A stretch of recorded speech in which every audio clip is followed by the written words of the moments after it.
हरे कृष्णा सभी को। आपका स्वागत है हमारे चैनल पर।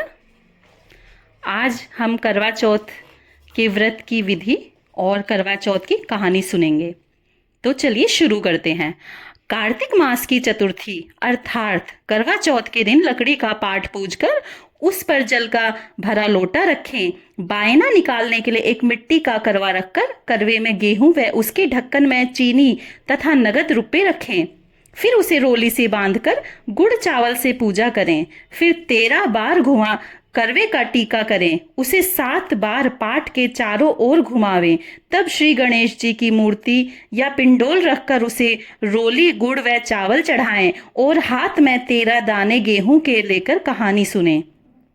कहानी सुनने के बाद करवे पर हाथ फेरकर सासू जी के पांव छुएं। तदुपरांत वह 13 दाने गेहूं व लोटा यथा स्थान रख दें।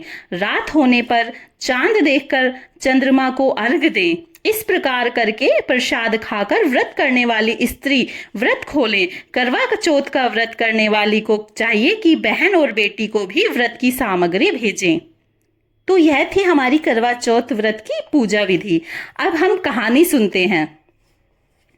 एक साहूकार था जिसके 7 बेटे और 1 बेटी थी। सातों भाई व बहन एक साथ बैठकर भोजन करते। एक दिन कार्तिक की चौथ का व्रत आया तो भाई बोला कि बहन आओ भोजन करें।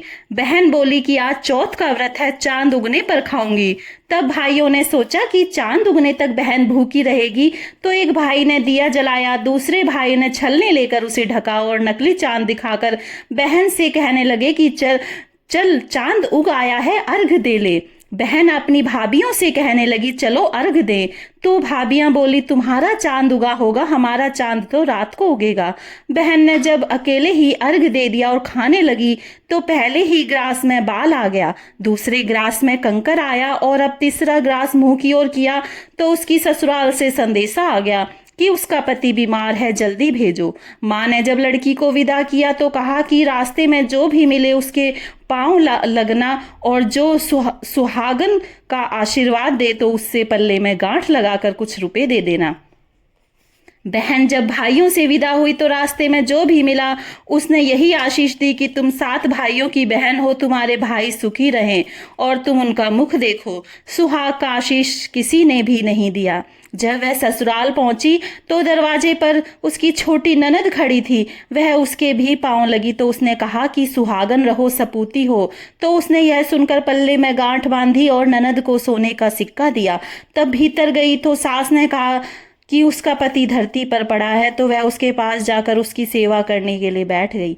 बाद में सास ने दासी के हाथ बची कुची रोटी भेज दी।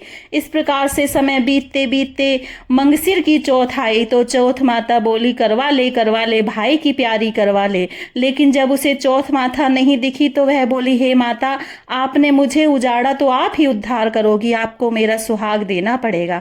तब उस चौथ माता ने बताया कि पौष की चौथ आएगी, वह मेरे से बड़ी है, उसी से सब कहना, वही तुम्हारा सुहाग देगी। माघ की चौथ आकर चली गई और फागुन की चौथ भी आकर चली गई। चैत, बैसाख, जेठ, आषाढ़ और सावन भादों की सभी चौथ आई और यही कहकर चली गई कि आगे वाली को कहना।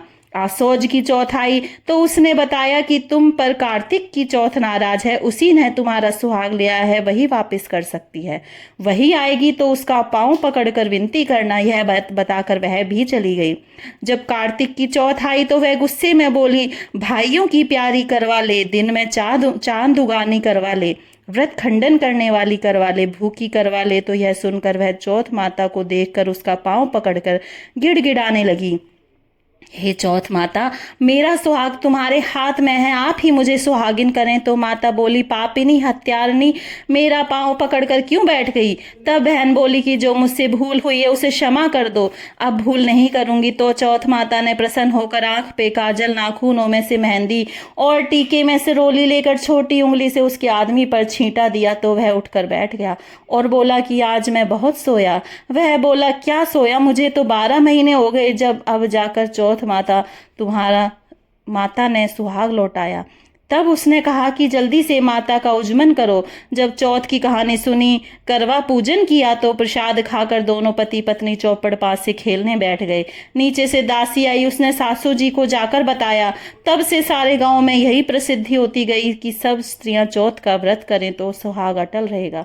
जिस तरह से साहूकार की बेटी को सुहाग दिया, उसी तरह से चौथ माता सबको सुहागन रखें। यही करवा चौथ के व्रत की पुरातन महिमा है। राधे राधे।